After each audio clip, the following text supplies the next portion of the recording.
नमस्कार, आप देख रहे हैं न्यूज़ वन इंडिया। मैं हूं आपके साथ राजेश कुमार। खबरें देवभूमि की। उत्तराखंड में भ्रष्टाचार से जुड़े मामलों पर धामी सरकार एक के बाद एक बड़े फैसले ले रही है और इस कड़ी में मुख्यमंत्री ने उद्यान विभाग के विवादित निदेशक हरमिंदर सिंह बवेजा को सस्पेंड करने का आदेश जारी कर दिया है।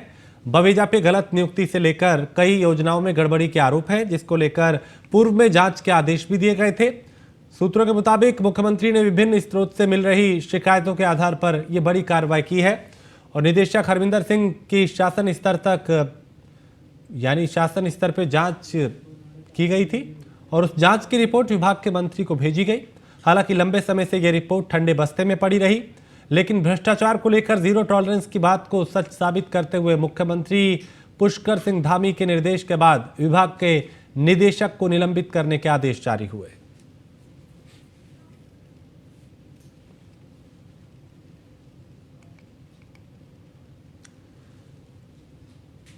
तो हरमिंदर सिंह बवेजा के खिलाफ ये बड़ा एक्शन लिया गया।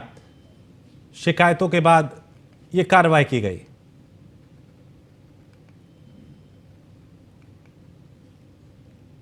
तो मुख्यमंत्री पुष्कर सिंह धामी इससे पहले भी कई इस तरह की बड़ी कार्रवाई कर चुके हैं। सुदीप जैन हमारे ब्यूरो चीफ इस खबर पे ज्यादा जानकारी के साथ। सुदीप, इस कार्रवाई ने बता दिया कि जीरो टॉलरेंस की जो नीति है सरकार की, उस पर सरकार चल रही है और मुख्यमंत्री किसी भी तरह के भ्रष्टाचार को और गलत गतिविधियों को बर्दाश्त नहीं करेंगे। तो बहुत सुर्खियों में रहे। हालांकि ये हिमाचल से उत्तराखंड आए थे उद्यान विभाग को बेहतर करने, परंतु बेहतर करने के चक्कर में और कुछ ऐसे काम हो गए जिन्हें स्वीकार्य नहीं किया जा सकता। बवेजा हिमाचल में चार्जशीटेड है और इनकी जांच रिपोर्ट यहाँ भी लंबित थी, परंतु विभागीय मंत्री और बवेजा के मध्य पता नहीं क्या था कि इतने दिनों से निर्णय नहीं हो पाया। परंतु मुख्यमंत्री पुष्कर सिंह धामी ने आज दोपहर सचिवालय में सीधे तौर पर अफसरों को बवेजा को हटाने और सस्पेंड करने के बुलाकर आदेश दे दिए। इतना ही नहीं, हमारी जानकारी ये भी है कि आने वाले 5-7 दिनों में कुछ और बड़ी कार्रवाई करने वाले हैं मुख्यमंत्री। कुछ और चौंकाने वाला दिखेगा जो मुख्यमंत्री कहते हैं, उसे करके भी वो दिखाएंगे। ऐसे में ये सीधा संदेश उन्होंने दिया है कि कोई कितना ही बड़ा अधिकारी हो, अगर गलत करेगा तो फिर बख्शा नहीं जाएगा। जी बिल्कुल, और वैसे सीधे चूक पहले अधिकारी पर राइट मंत्री का बनता है। सीधे मुख्यमंत्री का एक्शन लेना उनकी इस कार्रवाई को और भी बड़ा कर देता है, क्योंकि मुख्यमंत्री सब देख रहे हैं, मुख्यमंत्री को सब पता है। मुख्यमंत्री बहुत विजिलेंट है, उनका पूरा एक इंटेलिजेंस सिस्टम है। क्योंकि मैं बहुत करीब से सारी चीजों को देखता हूँ, परंतु वो सौम्य स्वभाव से रहते हैं तो लोगों को लगता है कि शायद उन्हें पता नहीं है, परंतु उन्हें सब पता है। सही वक्त पर सही निर्णय लेना मुख्यमंत्री धामी को आता है।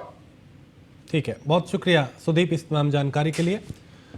और डोईवाला जिले के डोईवाला में एक मुस्लिम समुदाय के युवक पर छात्रा को ब्लैकमेल करने का आरोप लगा है। इसके बाद हिंदू संगठन के लोगों ने आरोपी को पकड़कर पुलिस के हवाले कर दिया।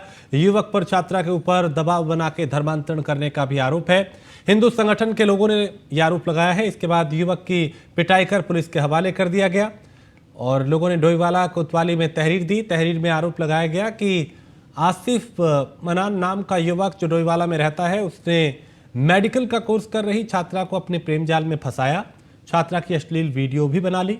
अब युवक छात्रा को ब्लैकमेल कर रहा है और जब पूरे मामले की भनक हिंदू संगठन के लोगों को लगी तो यहाँ पे संगठन के लोगों ने जॉली ग्रांट के पास युवक को पकड़कर पीटा। इसके बाद पुलिस के हवाले कर दिया। बता दें कि रविवार देर रात आरोपी युवक को लेकर हिंदू संगठन के लोग डोईवाला कोतवाली पहुंचे। वहां पर युवक के समुदाय के लोग भी इकट्ठा हो गए और दोनों पक्षों में जमकर हंगामा हुआ, मारपीट भी हुई। काफी देर चले हंगामे के बाद पुलिस ने दोनों पक्षों को शांत कराया। डोईवाला कोतवाली पुलिस ने हल्का बल प्रयोग कर भीड़ को खदेड़ा। वहीं पुलिस पूरे मामले की जांच पड़ताल कर रही है। छात्रा से भी पूछताछ की जा रही है। पुलिस का कहना है कि जो भी इस मामले में दोषी होगा उसके खिलाफ कार्रवाई होगी।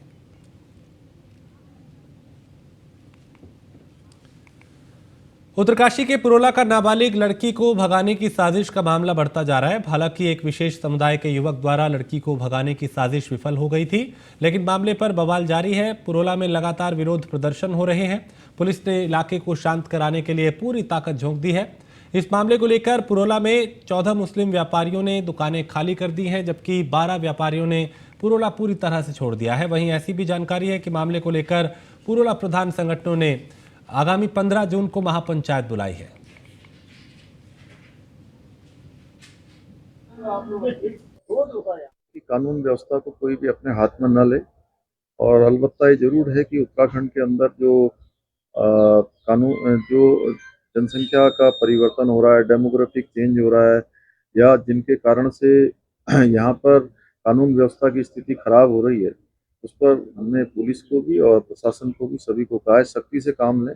लेकिन मैं सभी से अपील भी करना चाहता हूँ कि सभी लोग उत्तराखंड के अंदर हम लोग सब लोग एक दूसरे के साथ भाईचारे के साथ रहते हैं, मिलजुल कर रहते हैं। कोई भी जो है कानून व्यवस्था की स्थिति को खराब न करे। कानून अगर कोई दोषी है तो कानून अपना काम करेगा, और कोई भी दोषी होगा तो उसके खिलाफ कड़ी कार्रवाई। पुरोला प्रधान संगठन ने 26 मई को पुरोला में नाबालिग को भगाने की कोशिश करने के मामले के बाद उपजे विवाद पर अब 15 जून को पुरोला में महापंचायत का ऐलान किया। महापंचायत की घोषणा की जाने के बाद अब ऑल इंडिया मजलिस-ए-इत्तेहादुल मुस्लिमीन यानी कि MIM के राष्ट्रीय अध्यक्ष असदुद्दीन ओवैसी ने इसे लेकर ट्वीट किया। ओवैसी ने कहा कि 15 जून को होने वाली महापंचायत पर तुरंत रोक लगाई जाए, वहां रह रहे लोगों को सुरक्षा प्रदान की जाए। उन्होंने कहा कि वहां से प्लान कर रहे लोगों को वापस बुलाने का इंतजाम किया जाए। बीजेपी सरकार का काम है कि गुनहगारों को जेल भेजे और जल्द अमन कायम करे। उत्तरकाशी के पुरोला में एक समुदाय विशेष के लड़के द्वारा एक लड़की को ले जाने के मामले में विवाद काफ़ी बढ़ गया है और समुदाय विशेष के 12 लोग अब तक पुरोला में दुकानें खाली कर चुके हैं। अब 15 तारीख को महापंचायत की घोषणा है। महापंचायत को विभिन्न व्यापारी संगठनों के साथ सामाजिक संगठनों ने भी समर्थन दिया है।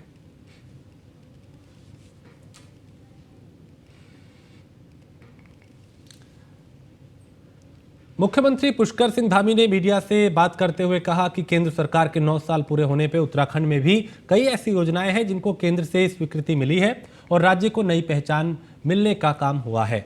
उन्होंने आगे कहा कि मोदी जी ने प्रदेश को जो नवरत्न दिए हैं, जब वो धरातल पर उतरेंगे तो प्रदेश नए आयाम स्थापित करेगा।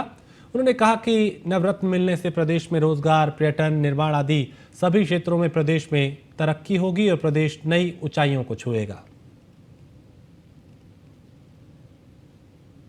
देखिए, वैसे तो प्रधानमंत्री नरेंद्र मोदी जी ने जब से देश का प्रधानमंत्री का पद दायित्व संभाला है, तब से लेकर आज तक 9 सालों में हमारे प्रदेश के अंदर अभूतपूर्व रूप से अनेकों योजनाओं की स्वीकृति हुई है।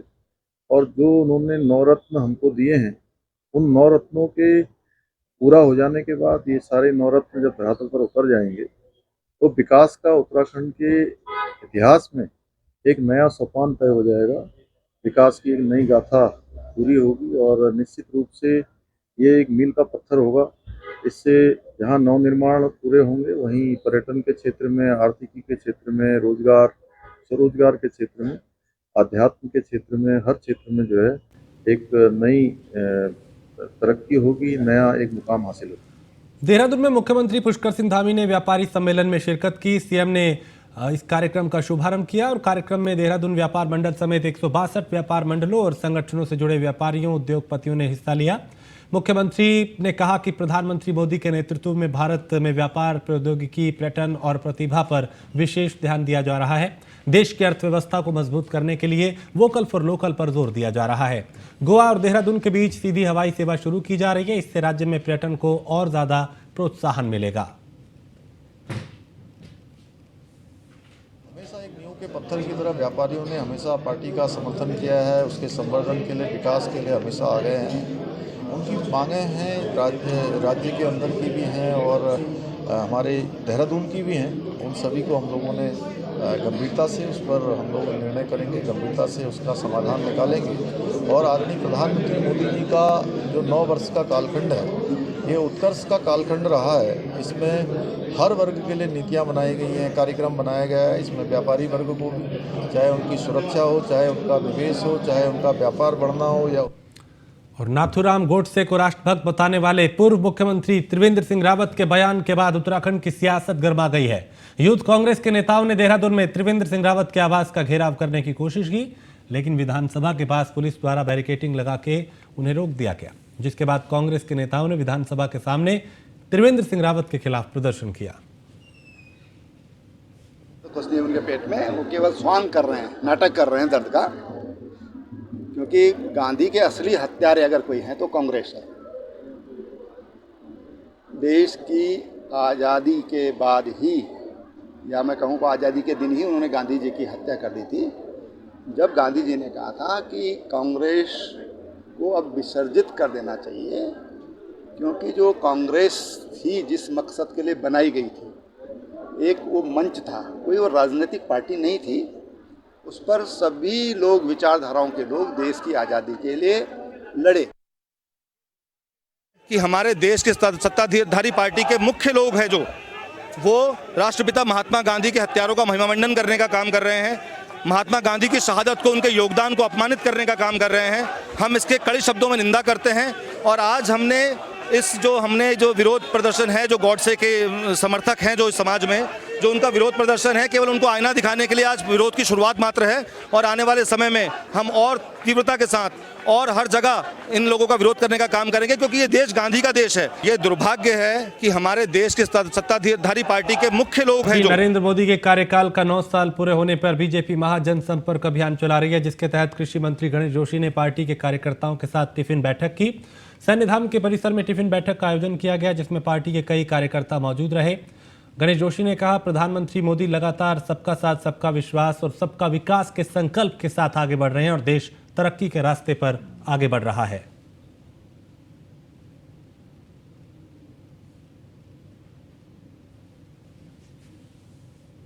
सुशासन एवं गरीब कल्याण के लिए समर्पित मोदी सरकार के 9 साल पूरे होने पर आयोजित आज विकास तीर्थ में जो संपर्क अभियान हमने किया, यहाँ कार्यकर्ताओं के साथ सैन्य धाम में हमने भोजन किया और इसके मार्फत से एक संदेश देने का प्रयास किया है कि 9 साल के अंदर मोदी जी ने जितने भी काम किए हैं गरीब व गरीब कल्याण के लिए हुए हैं। और केंद्र सरकार के 9 साल पूरे होने पे बीजेपी महाजनसंपर्क अभियान चला रही है, जिसके क्रम में कई कार्यक्रम आयोजित किए जा रहे हैं। इसी कड़ी में सोमवार को नैनीताल में वरिष्ठ कार्यकर्ता सम्मेलन आयोजित किया गया। कार्यक्रम में शिरकत करने पहुंचे बीजेपी के पूर्व सांसद व वरिष्ठ नेता बलराज पासी ने सरकार की योजनाओं के बारे में विस्तार से बताया और विधानसभा के वरिष्ठ कार्यकर्ताओं को सम्मानित भी किया। मैं 2024 चुनाव हो रहा है, पार्टी जहां लगाएगी वहां काम करेंगे। आपकी जानकारी के लिए बता दूं, मेरी जो लोकसभा क्षेत्र है, जो उस समय लोकसभा क्षेत्र रहा, वो आज 3 लोकसभा क्षेत्रों में है। रामनगर पौड़ी में चला गया, टनकपुर जो है बनबसा वो अल्मोड़ा में चला गया, और बेहड़ी विधानसभा जो है वो अपना पहले बरेली में थी, अब पीलीभीत लोकसभा में चली गई, और मैं पीलीभीत में भी जो है। और मसूरी स्थित राधा भवन स्टेट की भूमि में हेलीपोर्ट निर्माण के लिए भूमि अधिग्रहण के लिए लोक सुनवाई शिविर का आयोजन मसूरी एसडीएम कार्यालय में किया गया, जिसमें एसडीएम मसूरी नंदन कुमार द्वारा राजा भवन स्टेट और आसपास के क्षेत्रों में हो रहे लोगों की समस्याओं और उनके सुझाव को सुना गया। सुनवाई के दौरान कई लोगों ने बताया कि राधा भवन स्टेट के आसपास कई लोग निवास करते हैं, वो 4 बड़े स्कूल हैं। ऐसे में हेली सेवा की शुरुआत होने पर यहाँ पर रहने वाले लोग और स्कूलों में पढ़ने वाले छात्र प्रभावित होंगे। भवन स्टेट पे जो प्रस्तावित हेलीपोर्ट है, उसी के उपलक्ष्य में जो है आज एक सोशल हियरिंग थी, जिसमें कि समस्त जो प्रभावित व्यक्ति या ग्रुप्स हैं उनको आमंत्रित किया गया था और तमाम लोग आए और उनकी आपत्तियां दर्ज की गई और सुझाव भी दर्ज किए गए। उसके आधार पर एक सोशल इम्पैक्ट हियरिंग की जो असेसमेंट की जो रिपोर्ट बनी जाएगी और आगे कार्रवाई के हेतु प्रेषित किया जाएगा। क्योंकि मसूरी नैनीताल हाईकोर्ट और जिलाधिकारी नैनीताल के निर्देशन में 18 जून को प्रदेश भर में महास्वच्छता अभियान चलाया जाना है, जिसकी तैयारियों को लेकर नोडल अधिकारी उप जिलाधिकारी कालाडूंगी रेखा कोहली ने कई विभागीय अधिकारियों के साथ बैठक की। बैठक में स्वच्छता अभियान की सफलता को लेकर बात की गई। नोडल अधिकारी रेखा कोहली ने बताया कि इस स्वच्छता अभियान के तहत क्षेत्र भर की सड़कों, कार्यालयों, नदी नालों, सार्वजनिक स्थानों पर सफाई अभियान चलाया जाएगा। उत्तराखंड के निर्देशों के क्रम में 18 जून को एक वृहद स्वच्छता अभियान और श्रमदान का आयोजन किया जाना है, जिसके रिगार्डिंग जिलाधिकारी महोदय द्वारा हमें निर्देश दिए गए कि 12 से लेकर 17 तक हमें अलग अलग स्तर पे मीटिंग्स करनी है और उनको हमें जो निर्देश दिए गए हैं कि हमें किस दिन क्या करना है। जब 12 को हमारा स्वच्छता अभियान में सोशल मीडिया, सामुदायिक रेडियो, वार्ड स्तर पर loud speaker, print media, electronic media को आज हमें इन्वाइट करना था और आपके माध्यम से हमें मैसेज देना है पूरी आम जनता को। तो जो हमने इसी क्रम में आपको इन्वाइट करके मीटिंग करी गई है। तो ये जो हमारा ड्राइव चलना है 18 को, उसी के रिगार्डिंग हम लोग डे टू डे इसमें मीटिंग्स करेंगे और लोगों को अवेयर करेंगे।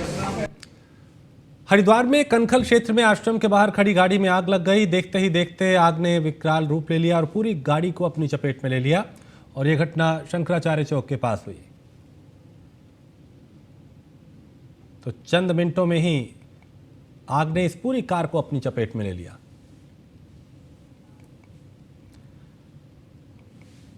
मसूरी देहरादून मार्ग पे एक कार आग का गोला बन गई। इस दौरान कार में सवार लोग बाल बाल बचे। बताया जा रहा है कि कार सवार मसूरी से लौट रहे थे, जो सहारनपुर के रहने वाले बताए जा रहे हैं। मौके पर पहुंचे दमकल विभाग के कर्मचारियों ने आग पर काबू पाया और बताया जा रहा है कि मामले की जांच की जा रही है। घटना में किसी प्रकार की जनहानि नहीं हुई, ये राहत की बात रही।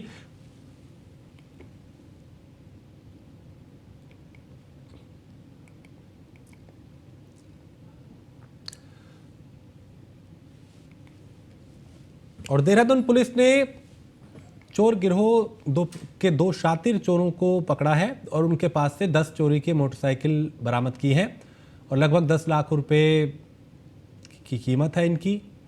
उत्तराखंड के साथ साथ उत्तर प्रदेश राज्य के वाहन भी इनके पास से बरामद किए गए हैं। एसएसपी ने बताया कि आरोपी संदीप कटारिया दिहाड़ी मजदूरी का काम करता है और नावेद मोटर मैकेनिक है। आरोपी जल्दी पैसे कमाने और अपने खर्चों को पूरा करने के चक्कर में चोरी की वारदातों को अंजाम दे रहे थे।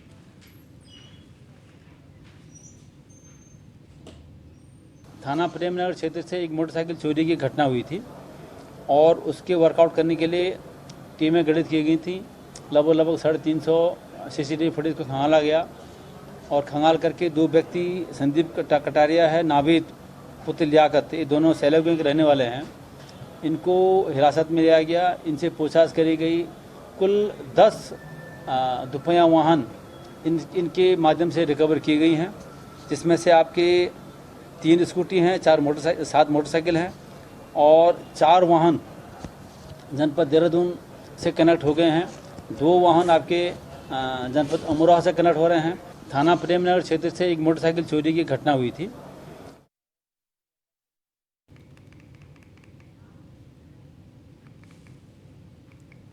गदर पुलिस ने वाहन चोरी का खुलासा करते हुए चोरी की 5 बाइक के साथ आरोपी को गिरफ्तार किया है। उसका एक साथी फरार है, जिसकी पुलिस तलाश कर रही है।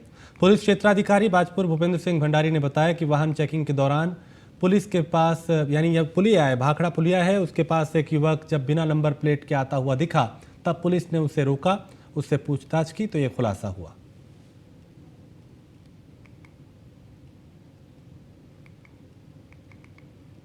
चोरी के अभियोग पंजीकृत किए गए थे, जिसमें हमारे एसओ गदरपुर के द्वारा एक अच्छी थाने से टीम बनाई थी और 10/6/2022 को महतोष मोड़ पर हमारी टीम जो है चेकिंग कर रही थी। तो उसी दौरान पे बिना हेलमेट का एक मोटरसाइकिल चालक वहाँ आया, उसको रोका, उससे गाड़ी के कागज मांगे तो वो आनाकानी करने लगा। उसके पास गाड़ी के कागज नहीं थे।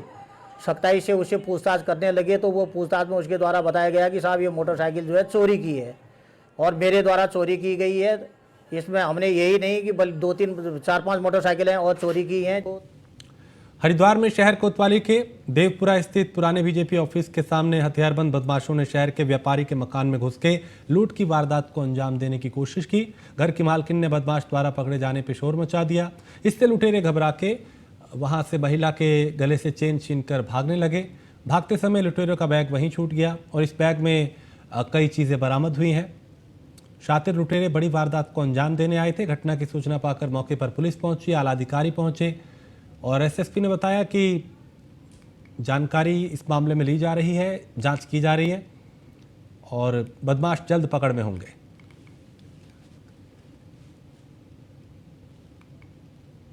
आज देवपुरा कोतवाली क्षेत्र में सचिन अग्रवाल जी व्यापारी हैं और इनके घर में आज रात्रि में कुछ बदमाश 4 के करीब संख्या बताई गई थी, वो घुस गए थे लूटपाट के इरादे से। लेकिन वहाँ पर काफ़ी परिवारजनों द्वारा जो रेजिस्टेंस किया गया और पासरवाई जो जा रहे थे उनके द्वारा मदद की गई, जिससे वो दोनों बदमाश वहाँ से भाग गए। लेकिन जाते जाते वो वहाँ एक महिला की जो चेन ले गए वहाँ पर और साथ ही साथ उन्होंने जब भागते हुए उनका कुछ गन पॉइंट पर भी दिखाया, जिससे लोग उन्हें पकड़ ना पाए। क्योंकि सनसनीखेज मैटर है, इसमें समस्त पुलिस बल को टीमें बना दी गई हैं और समस्त जगह चेकिंग अभियान। पौड़ी जिले में फुटबॉल में अपना भविष्य तलाशने में जुटे बच्चों के लिए खुशखबरी है। जिला मुख्यालय पौड़ी में बाईचुंग भूटिया इस संस्थान के ने अंडर 15, अंडर 17, अंडर 19 के बच्चों का ट्रायल लिया है। इन बच्चों का चयन करने के बाद इनका फाइनल ट्रायल गुड़गांव में आयोजित होगा, गुरुग्राम में, जहां से चयनित बच्चों को संस्थान में प्रवेश मिल पाएगा। एक्चुअली हम लोग यहाँ पे कोचिंग एकेडमी हमारी चलती है, तो बच्चों को इतना एक्सपोजर मिल नहीं पाता कि वो बाहर जाएं, तो इसलिए हमने इनसे रिक्वेस्ट की थी कि प्लीज़ आप पौड़ी में आइए और थोड़ा एक बाईचुंग भूटिया का ट्रायल पौड़ी में रखवाए, जिससे जो बच्चे यहाँ प्रैक्टिस करते हैं उनको मौका मिले आगे जाने का। स्कूल्स की 2 रेसिडेंशियल एकेडमीज चलती हैं, तो 2 एकेडमी चलती है बेसिकली। तो एक है रेसिडेंशियल एकेडमी, एक नॉन रेसिडेंशियल एकेडमी। हम लोग आए रेसिडेंशियल एकेडमी के लिए। रेसिडेंशियल एकेडमी मतलब हो गया boarding school plus football training, है ना। तो ये हमारे साथ ही वहाँ पे रहेंगे, एज ए स्कॉलर रहेंगे। इनका जो भी तो ये 100% स्कॉलरशिप के लिए ट्रायल्स हो रहे हैं। तो बच्चा जो फाइनल राउंड में सिलेक्ट हो जाएगा, उसका रहना खाना पीना वहाँ पे जो भी फुटबॉल ट्रेनिंग है वो सब हम लोग की तरफ से होगा। तो और नई टिहरी का सबसे बड़ा जिला अस्पताल बोराड़ी आज कई अव्यवस्थाओं से जूझ रहा है। पीपीपी मोड पर संचालित हो रहे अस्पताल को सरकार ने उसे हटा दिया और अपने अधीन अस्पताल को ले लिया, लेकिन आज ये स्थिति है कि दूर दराज से आ रहे मरीजों को सही तरह से इलाज नहीं मिल पा रहा। बहुत सी सुविधा है और NABL लैब है, तो उसके लैब में तो काफ़ी ज़्यादा प्रॉब्लम नहीं है। तो प्रचंडन के माध्यम से उन्हें यहाँ की जनता को हम पूरी सुविधा प्रदान कर रहे हैं। रेडियोलॉजिस्ट हमारी आज मेरी सुबह भी बात हुई, मैं 3-4 दिन से लगातार उससे बात कर रहा हूँ। आज वो कही थी कि कल मैं गिर गई थी, इसलिए थोड़ा हाथ पैर चोट आई है, तो मंगलवार को मैं ज्वाइन कर लूँगी। तो मैंने उसको बिल्कुल चेतावनी दे दी है कि ये मंगलवार तक ज्वाइन नहीं करती है तो हम उसके बाद कार्रवाई करेंगे। इस डायग्नोस्टिक की बहुत सी सुविधा है और NABL लैब है, तो उसके लैब में तो काफ़ी ज़्यादा प्रॉब्लम नहीं है। तो प्रचंडन के माध्यम से उन्हें यहाँ की जनता को हम पूरी सुविधा प्रदान कर रहे हैं। रेडियोलॉजिस्ट हमारी आज मेरी सुबह भी बात हुई, मैं 3-4 दिन से लगातार उससे बात कर रहा हूँ। आज वो कही थी कि कल मैं गिर गई थी, इसलिए थोड़ा हाथ पैर चोट आई है, तो मंगलवार को मैं ज्वाइन कर लूँगी। तो मैंने उसको बिल्कुल चेतावनी दे दी है कि ये मंगलवार तक ज्वाइन नहीं करती है तो हम उसके बाद कार्रवाई करेंगे। राजधानी में पुरानी गाड़ियों की खरीद बिक्री को लेकर संभागीय परिवहन कार्यालय अब नियमों को सख्त करने जा रहा है। इसके तहत बिक्री करने वाले को कार्यालय में बुलाया जाएगा और उसकी सहमति के बाद ही नाम का ट्रांसफर किया जाएगा। ऐसा इसलिए किया जा रहा है क्योंकि कई ऐसे मामले देखने को मिले जिसमें बेचने वाले की पूर्ण सहमति के बिना ही परिजनों द्वारा वाहनों को बेच दिया गया। परिस्थिति की वजह से बेचने वाला ऑफिस में नहीं आता है तो उनके ऊपर उनके मोबाइल पर, जैसा कि वाहन में व्यवस्था करी गई है, मोबाइल पर OTP भेजा जाएगा। जो बेच रहा है उसके मोबाइल पर भी OTP भेजा जाएगा और जो खरीद रहा है उसके मोबाइल पर भी OTP भेजा जाएगा, तभी ट्रांसफ़र करने की फ़ीस कटेगी। जब दोनों की रजामंदी होगी और अगर फाइल हमारे पास बाकायदा प्रोसेस के माध्यम से आती है तो हम लोग, ज़रूरी नहीं है कि हम जो बेचने वाला है उसको बुलाएं। अगर उसमें कोई हमारे पास शक का वो नहीं बनती है तो हम नहीं भी बुलाएंगे, परंतु जिनमें हमें हल्का सा शक होता है या डिस्प्यूट का मैटर बनता है तो सेलर को हम लोग ऑफिस में बुलाएंगे। उत्तराखंड में मौसम विभाग ने मौसम में बदलाव का पूर्वानुमान जारी किया है। मौसम विभाग के निदेशक विक्रम सिंह का कहना है कि उत्तराखंड में अब मौसम में परिवर्तन देखने को मिलेगा। उन्होंने बताया कि प्रदेश के विभिन्न क्षेत्रों में हल्की से मध्यम बारिश देखने को मिल सकती है। मैदानी हमारे डिस्ट्रिक्ट्स है जिसमें कि देहरादून भी है या फिर हरिद्वार है, उधम सिंह नगर है या उससे लगे हुए नैनीताल और है जो इधर पौड़ी डिस्ट्रिक्ट का भी जो प्लेन वाला एरिया है। तो इनमें देखेंगे कल परसों 2 से 3 दिन आगे जो है कल से जो थंडरस्टॉर्म एक्टिविटी वो काफ़ी मॉडरेट से सीवियर तक रहेंगी और उसकी वजह से आप देखेंगे जो स्क्वाल है जिसकी गति की जो है 70 से 80 किलोमीटर प्रति घंटा तक या गस्टिंग में 90 किलोमीटर प्रति घंटा तक भी वो जा सकती है। मैदानी हमारे डिस्ट्रिक्ट्स है।